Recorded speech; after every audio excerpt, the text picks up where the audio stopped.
We are into the worst financial crisis and geopolitical crisis, socioeconomic crisis in the history of the world. You know, I was 18 years old. I had a Beretta. Nobody in school would blow, a baby boom generation. First ones born 1946 to 40, 50 kids in my class. Baby boom. I don't think you're allowed to say that one anymore either. Oh, no.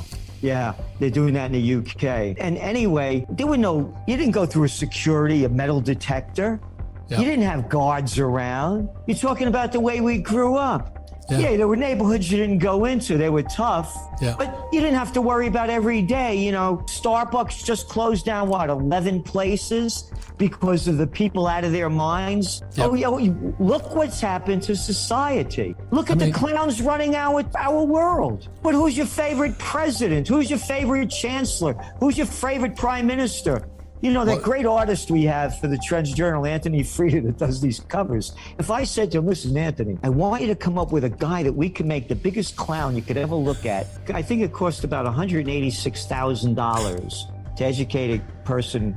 I shouldn't say educate him, to put into a government system from kindergarten to 12th grade. So now you're spending all that money, and what do? They get a job working at Walmart, getting a job driving a UPS or Amazon truck. What do? They work at Home Depot. Why did you send them to school all these years if this is the career they're going to have? They hated school, probably. That's why they had the jobs there. I hated every day of school. Me too. I got left back in the 5th grade, ran away from kindergarten, barely got out of high school. I'm just saying, the system, by their deeds you shall know them. We're spending almost $200,000 to educate somebody. You didn't have to go to school to work at these jobs. Well, that's the Trends Journal is about. We tell people what in the world is going on, what it means, what's next, and what to do. And of course, the motto is think for yourself. You don't have to do what we tell you to do. But the mainstream, all it is it's constant propaganda, and they never stop. And they're rookies. And by the way, I used to be on Oprah, the Today Show, Good Morning America, like you are. You're everywhere. You know what the deal is. I mean, you're working for the corporation, right. And they want you to say what they want you to say, and you got to be in the game. So what you're getting the system, and when it goes back to remember the Maine, the Hearst newspaper with the Spanish-American War. Right. And you go back to the New York Times. Saddam Hussein, he has them aluminum tubes. Well, we were wrong, but we'll tell that after we told the propaganda. We are into the worst financial crisis and geopolitical crisis, socioeconomic crisis in the history of the world. And now, with them raising interest rates, inflation continued to skyrocket. What the COVID war did is unprecedented. It's incalculable, the damage it's done. It killed the lives and livelihoods of billions of people. Right. You mentioned about what's going on in Sri Lanka. How about exactly what you said? It's the New World Disorder. It's going on all over. Yeah. When people lose everything and they have nothing left to lose, they lose it. And they've lost everything. Look at all the businesses just in America that have gone out of business. What, a third of the dry cleaners? Gone. What's office occupancy rate? Depending on what you look at in the metro areas, it's around 40%. You mean it's 60% lower? No more happy hours.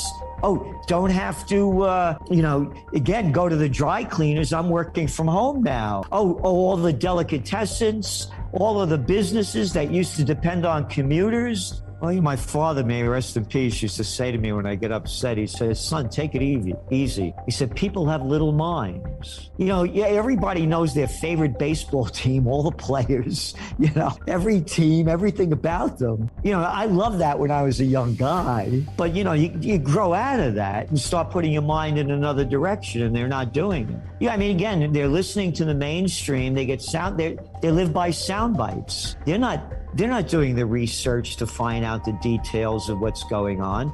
And you talked about the Chinese communists. How about bringing China into the World Trade Organization by Bill Clinton? And they came in two weeks officially after 9/11 when nobody was looking.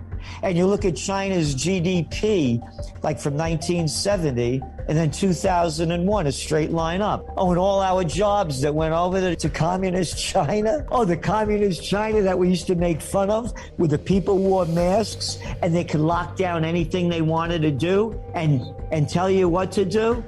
And we're going to follow that path. I'm I'm the mayor, I'm the governor, I'm the senator. We're going to lock you down. The Chinese way, you must obey. Welcome to America. Well, you know, the big issue is inflation. And again, the economy was artificially injected with all this monetary methadone to keep the money junkies high. Everything should have crashed in 2020 when they locked down most of the country and most of the world.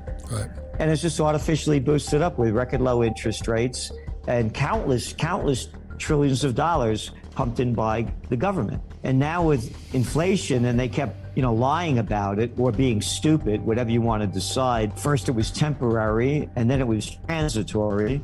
They lied about it. You're looking at the EU with what, 8.6% in inflation rate and negative interest rates minus a 0.50. In the United States, where you have the inflation rate just came in at 9.1 and it was temporary and transitory. So they're going to keep raising rates. The higher rates go, the deeper the economy goes, the deeper the markets go. End of story. And you're looking what happened over in Canada recently. They just raised rates 1%. It's a freak show. We have mentally ill people running and ruining our lives. This is the Trends Journal from 2014. Dr. Paul Craig Roberts, former Assistant Treasury Secretary under Reagan, wrote in detail America's coup of the democratically elected government of Viktor Yanukovych, the Ukrainian president. So again, there's a lot of sides to this story. So I understand the why, but I'm totally against the how it happened. So having said that, only looking at the facts, once upon a time, there was a guy by the name of Napoleon Bonaparte. He left Poland with 420,000 troops to attack Moscow. Came back with 10,000. There's a famous chart of it. And then once upon a time, not too long ago, there was somebody by the name of Adolf Hitler who launched Operation Barbarossa and killed between 25 million and 30 million Russians.